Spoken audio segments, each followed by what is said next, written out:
Hey guys, David here, and welcome to Digital Outlook. Guys, in today's video, we've got some major information to go over. Number one, the SEC is on their 2-week countdown to file an appeal. And secondly, there are some major swirls in this digital asset space about how XRP could be classified differently. So guys, let's get to it.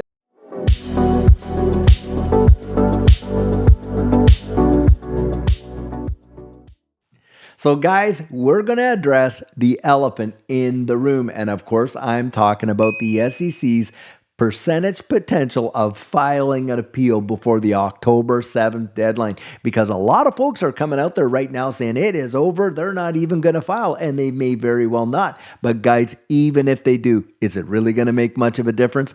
I want you to check this article out right over here. Now look at the title right here: SEC versus Ripple, the 2-week countdown for a potential $1.3 billion appeal. Now, this anticipation is influencing XRP demand as the price of the cryptocurrency has been fluctuating due to the market's uncertainty. Of course, we've seen that. It's popped up at the 60-some cent range, popped back down, popped back up, popped back down. But guys, it's not just, of course, this case, but the way in which the market reacts in this space, of course, big time sentiment driven as of late anyway. Now listen to what it says here.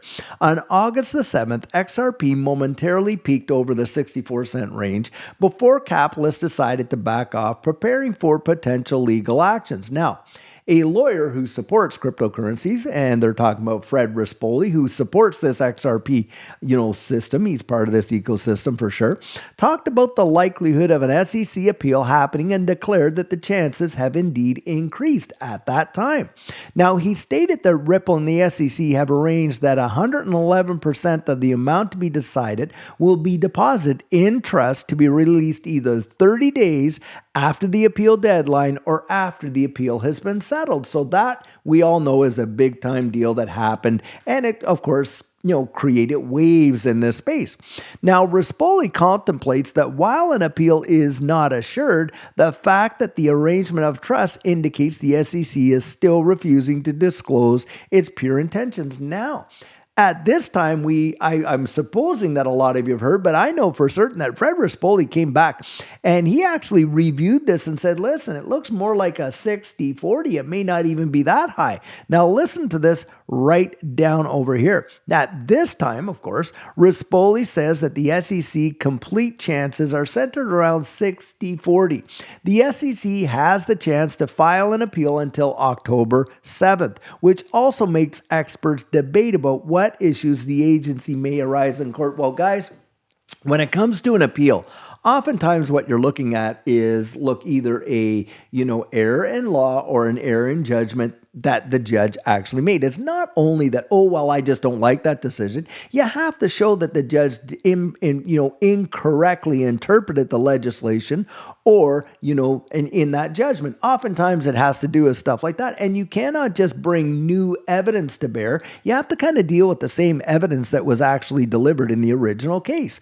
Well, unless, of course, it is absolutely paramount, like, something, major that was not even unknown at the time. Well, guys, we know that isn't the case in the Ripple situation. They've known all this information. Hey, for 8 years, Ripple was coming into the SEC and having dialogue. They know everything that they practically need to know. But in this particular situation, we know that in July of 2023, which is talks about right here, the turning point was on July 13th of 2023, when Judge Annalisa Torres declared that programmatic sales of XRP failed to meet the definition of a security under the Howey test. And this is the major deal, because it's the Howey test from the 1940s that we have been using, the prongs of it, I think there's about 4 of them, to determine what is and what is not a security.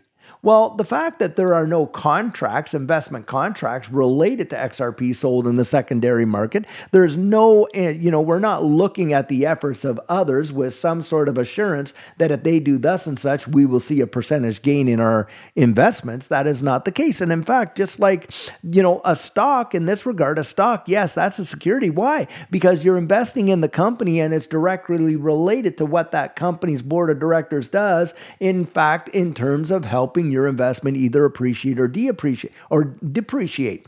Well, with XRP, Ripple's not beholding us in any way. We don't get to vote on various things. Obviously, we don't get any dividends from them. It is not a stock. It is something different, isn't it? And it's more like an actual commodity, a digital asset commodity, than it would be a security. And we know the SEC has been backing off from that position.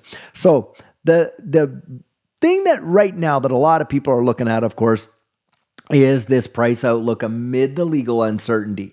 And of course, markets don't like uncertainty, do they? And that is one big reason why we're seeing fluctuations. But guys, we have been here before and for different reasons. Is it only because of this that this is happening? I don't believe it. In fact, I think this is natural market history for XRP because we have watched it do the same thing in prior bull runs, 2020 to 2021, and of course, 2017 to 2018, where it had a major move. And you see a lot of technical analysts coming out there saying, hey, what's happening now? Looks like it's mirroring back then. But beyond that, I want you to think about something. Will it make much difference whatsoever if the SEC decides to appeal? Now, in the short term, I think it would. I think the price would come down a little bit in the short term. But guys, I want you to think about something. The designation of XRP as being a non-security in the secondary market is massive. That does not change until a higher court, like an appeals court, actually changes it. And the percentage of that happening, number one, it won't happen for at least 12 months.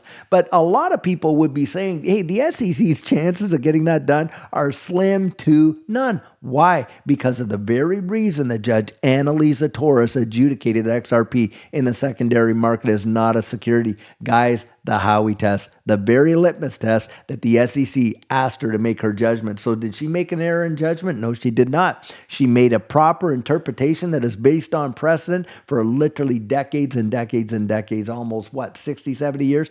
Guys, this is where I see this going.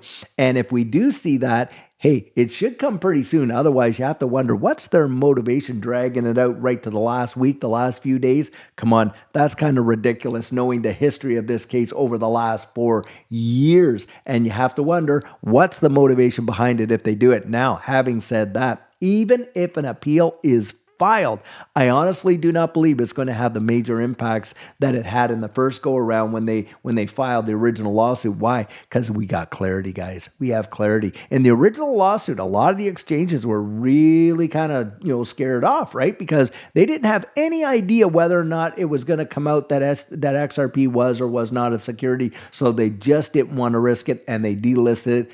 Save Uphold in the United States, right?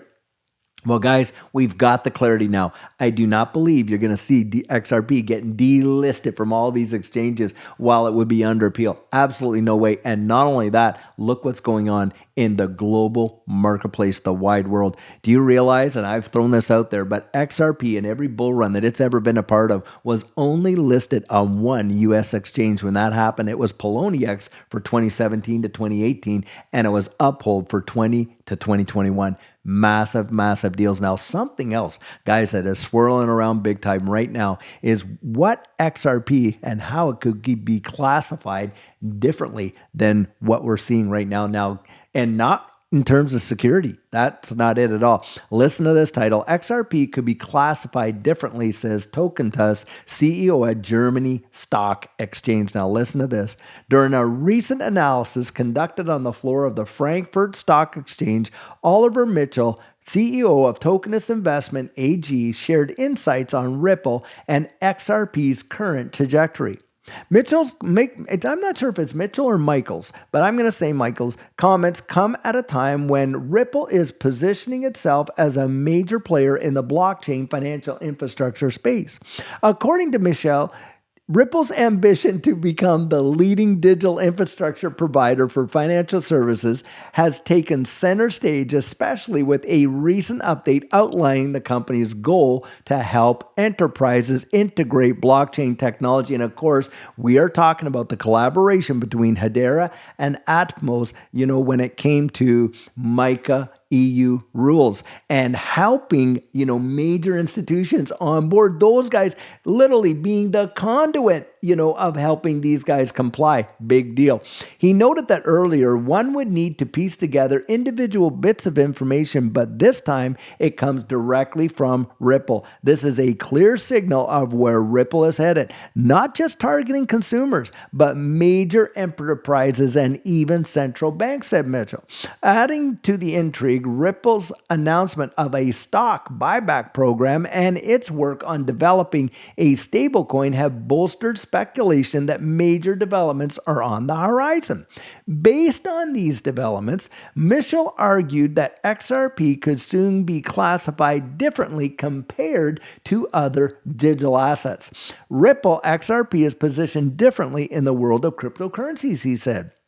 Meanwhile, what has also caught his attention amid Ripple's developments is XRP's recent price movement. He cited the formation of a wedge pattern on the XRP chart, stressing it is an infrequent occurrence. We rarely see such a large wedge, and we are currently at the tip of it. And what is he talking about, guys? He's talking about that 7-year wedge that we have heard a bunch of technical analysts talking about, how we are literally right at the pinpoint where it's tagged all these, resistance points, all these support points like this, and we are right at a point where it could literally break in a big, big way. Furthermore, Mitchell noted that in recent weeks, XRP has shown signs of decoupling from the movements of Bitcoin and Ethereum, exhibiting what he described as a nervous twitch.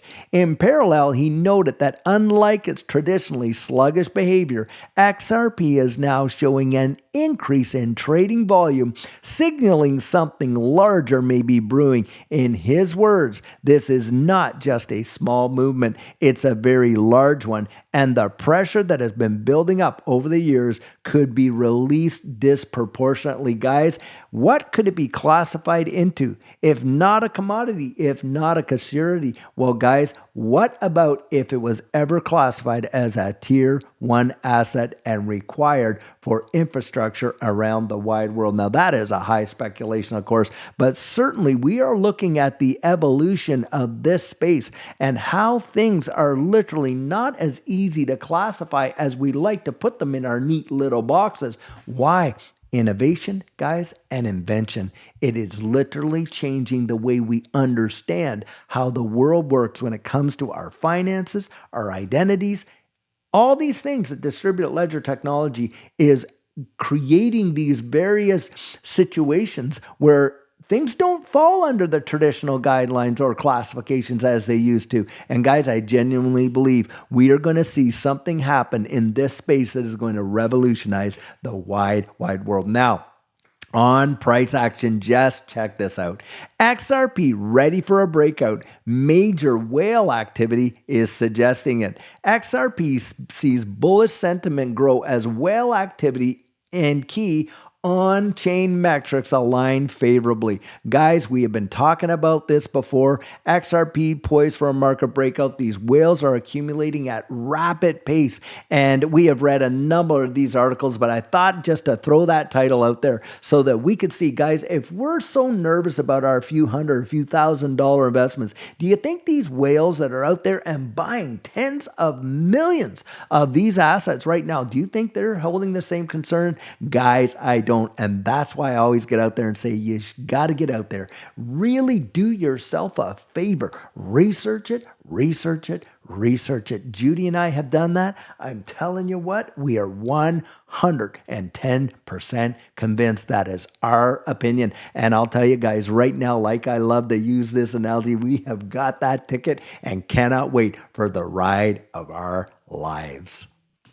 Guys, I cannot stress the importance enough about you getting your plan in place before things literally take off. For Judy and I, that was one of the absolute best decisions we made in that last bull run. And what our coaching program offers, that is where you and I can meet personally one-on-one for 1 hour over Zoom. And during that time, I share with you our personal journey in that last bull run and what enabled Judy and I to experience some amazing financial success. I share with you the mistakes we made so that you don't have to fall into the same pitfalls we did. We take a look at your portfolio and make sure that it's balanced towards your goals, and we work together to develop your exit strategy. We can even get your assets off an exchange and onto a hardware wallet, along with delivering to you some amazing techniques that are really going to help you in this space. Now, the cost of that is $250, and if that's something that interests you, you write me right there at coaching@thedigitaloutlook.com and we'll get y'all booked in. So guys, I truly hope that you enjoyed today's video, and as always, it's not financial advice, it's just my 2 cents. Hit the like and subscribe and drop your comments right down there in the comment section, and I'll catch you in the next one.